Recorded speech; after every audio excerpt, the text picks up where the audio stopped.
ચાલો ફરી translation error છે, ગ્રાસરૂટ લેવલ પાછું મૂક્યું છે. 73માં 74માં બંધારણીય સુધારાએ લોકશાહીમાં કેના છે? 73માં 74માં સુધારા પંચાયતી રાજ. બરાબર.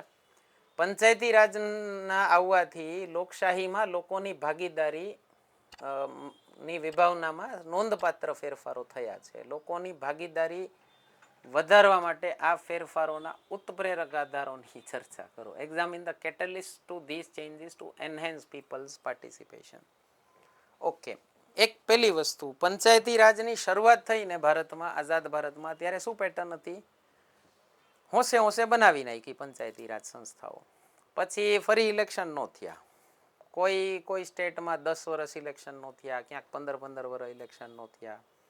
તો એક ડિમાન્ડ થઈ કે ભાઈ આને બંધારણીય સંસ્થા બનાવી નાખો, કોન્સ્ટિટ્યુશનમાં આનો ઉલ્લેખ કરી નાખો, દર 5 વર્ષે ઇલેક્શન કરવાનું જ, તો ફરજિયાત કરાવવું જ પડે. બરાબર. તો ઘણા સ્ટેટ્સમાં પછી પણ થયું, બંધારણીય દરજ્જો મળ્યો ને પછી પણ થયું કે કોઈ સ્ટેટ ગવર્મેન્ટે નિયત ખરાબ હોય અને ઇલેક્શન ન કરાવ્યું હોય તો પછી હાઈકોર્ટમાં જાવ તમે, હાઈકોર્ટ ફટકાર લગાવે કે કરો ઇલેક્શન. તો બંધારણમાં લખી નાખ્યું ને સાહેબ, તો દર 5 વર્ષે ઇલેક્શન કરવું પડે. એટલે બંધારણમાં આવવાથી એક મોટો ફાયદો શું થયો? હવે રેગ્યુલર 5 વર્ષે ઇલેક્શન થાય છે. ઇલેક્શન થાય એટલે શું થાય? પંચાયતમાં મેમ્બર્સ ક્યાંથી આવવાના?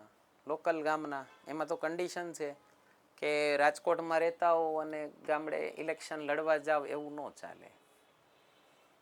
તમારું વોટર આઈડી એ જે તે ગામમાં હોવું જોઈએ. તમે એમ કહો કે હું રહીશ અમદાવાદમાં અને બાજુવાળા ગામડામાં you see I participate in panchayat, you see I am a member of that panchayat, એવું ન હાલે. એવું બધું લોકસભા રાજ્યસભામાં હાલે. ઓકે, ગ્રામ પંચાયતમાં ન ચાલે સાહેબ. તમે ગામના મતદાર હોવા જોઈએ. તમને ગામની સમસ્યા સાથે સંબંધ હોવો જોઈએ તો જ મેમ્બર બનજો, બાકી ન બનતા. તો શું થાય? ત્યાંના લોકો જ મેમ્બર્સ બન્યા. હવે આટલા વર્ષથી 32 વર્ષથી સંસ્થા અમલમાં છે, તો કેટલું લોકોનું પાર્ટિસિપેશન, કેટલા લોકો ચૂંટાઈ ચોઈકા, એ બધા લોકોએ ગવર્નન્સ કઈ રીતે ચાલે, પોતપોતાના અભિપ્રાયો આપ્યા, પોતપોતાનું યોગદાન આપ્યું. 11મી 12મી અનુસૂચિમાં પંચાયતોને, મ્યુનિસિપલ કોર્પોરેશનને ડિસ્ટ્રીબ્યુશન ઓફ પાવર્સ આપી દીધું. ભાઈ તમારે કામ આ કરવાના, તમારે કામ આ કરવાના. તો તમે જોવો છો, તમારા પોતપોતાના ગામના મેળાનું ઉદાહરણ આપી શકો તમે. લોકમેળો કેટલો સફળ આયોજન થતો હોય.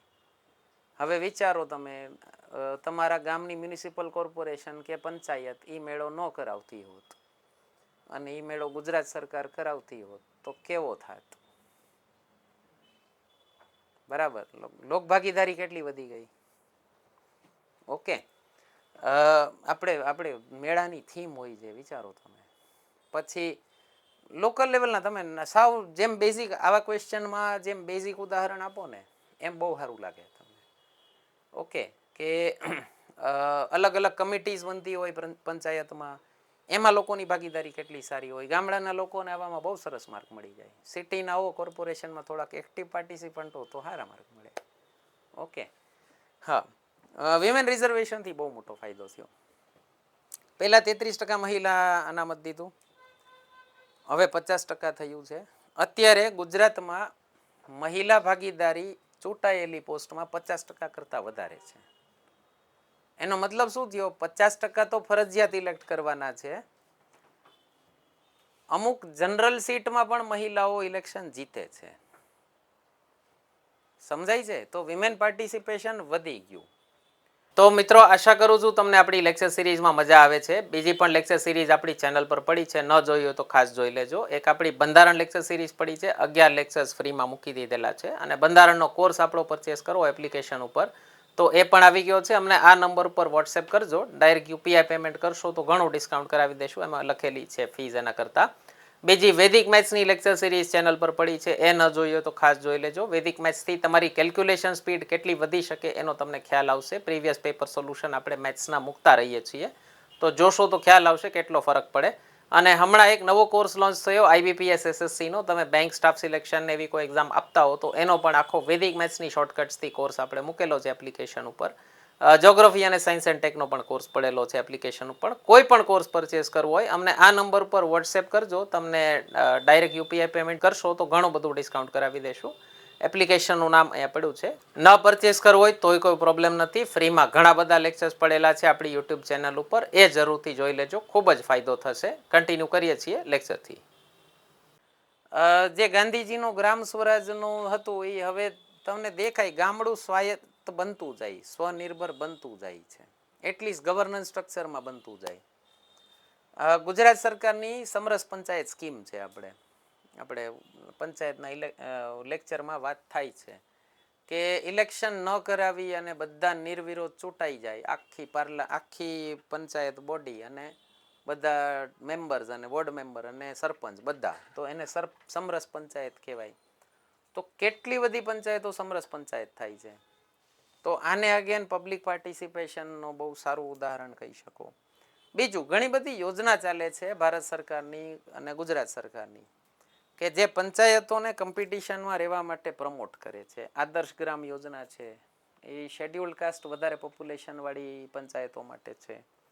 તીર્થગ્રામ પાવનગ્રામ યોજના છે એક આપણી ગુજરાતની, ક્રાઇમ ફ્રી વિલેજ પંચાયત માટે છે. તો ઓલા તમે કોક સિરિયલમાં અને જોયા હોય ને, આપણું ગામડું ક્રાઇમ ફ્રી, બહુ પ્રાઉડ લેતા હોય. આપણે રાજકોટ જિલ્લામાં છે એક સમઢિયાળા ગામ કરીને, ન્યૂઝમાં ને ઘણી વાર આવેલું. તો પ્રાઉડ લઈએ તો હું પછી કોમ્પિટિશન થાય ને બાજુવાળા ગામને કે ભાઈ ઓલું છે તો આપણું કેમ નહીં. અને ગામમાં તો એવું બહુ હોય, ઓલી હેલ્ધી રાઇવલરી બહુ હોય, બાજુવાળું ગામ છે તો આપણે કેમ પાછળ રહી ગયા. ઓકે, તો આવી બધી યોજના જે સરકાર ચલાવતી હોય ને, ઉદાહરણ ખાસ દેવા. યોજનાના જેટલા ઉદાહરણ દેશો ને એટલા માર્ક્સ વધુ સારા મળશે. ઓકે, ગ્રામસભા અગેન, ગ્રામસભા કેટલું ઇફેક્ટિવ માધ્યમ થઈ શકે. અમલ લાવો ને, જ્યાં જ્યાં અમલમાં છે અહીંયા બહુ ઇફેક્ટિવ માધ્યમ છે કે સાધારણ બધા લોકો એમાં પાર્ટિસિપેટ કરતા હોય. આના માટે છે ને ગ્રામ સભાનું પાર્ટિસિપેશન વધે એના માટે ભારત સરકારે એક પોર્ટલ બનાવ્યું છે, એનું નામ છે પંચાયત નિર્ણય. ઓકે, અને પંચાયતોની સ્કીમ અઢળક છે, અફલાતૂન સ્કીમ છે. તમે ક્યારેય વાંચજો, તમને મજા આવશે. તમને શું વાત છે, આટલું સારું કામ થાય છે ગ્રાસરૂટ લેવલે. વિમેન પાર્ટિસિપેશન આપણે વાત થઈ ગઈ, ઘણા રાજ્યોમાં 50% પર પ્લસ છે ગ્રાસરૂટ પાર્ટિસિપેશન. છેક ધરાતલના માણસનું, છેક છેવાડાના માનવીનું પાર્ટિસિપેશન, ભાગીદારી ખૂબ સારી થઈ ગઈ છે આનાથી.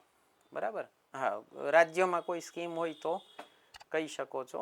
અને આ રિપીટ ક્વેશ્ચન છે, પંચાયતી રાજ ઉપર સેમ ટુ સેમ આવો પ્રશ્ન પૂછ્યો તો મારા ખ્યાલથી 2 વર્ષ પહેલા પ્રશ્ન એવો પૂછ્યો હતો કે પંચાયતોનું જે અમલીકરણ થયું ને એમાં પોલિટિકલ સક્સેસ મળી ગઈ, મીન્સ લોકોની પોલિટિકલ ભાગીદારી આવી ગઈ, પણ ફાઇનાન્શિયલી ક્યાંક પાછળ રહે છે પંચાયતો. એનું કારણ શું છે? મેં એક એનો વિડીયો અલગથી કાપીને મૂક્યો, જોજો, બહુ સરસ એમાં એનાલિસિસ દીધું છે કે ફાઇનાન્શિયલી પંચાયતો કેમ પાછળ છે, પોલિટિકલી તો આગળ નીકળી ગઈ. બરાબર, એટલે એવું ન માનવું કે રિપીટ ક્વેશ્ચન ન થતા હોય, ઘણા થતા હોય. પ્રીવિયસ યર પેપર સોલ્યુશન જોવો તો ફાયદો ઘણો થાય. બરાબર.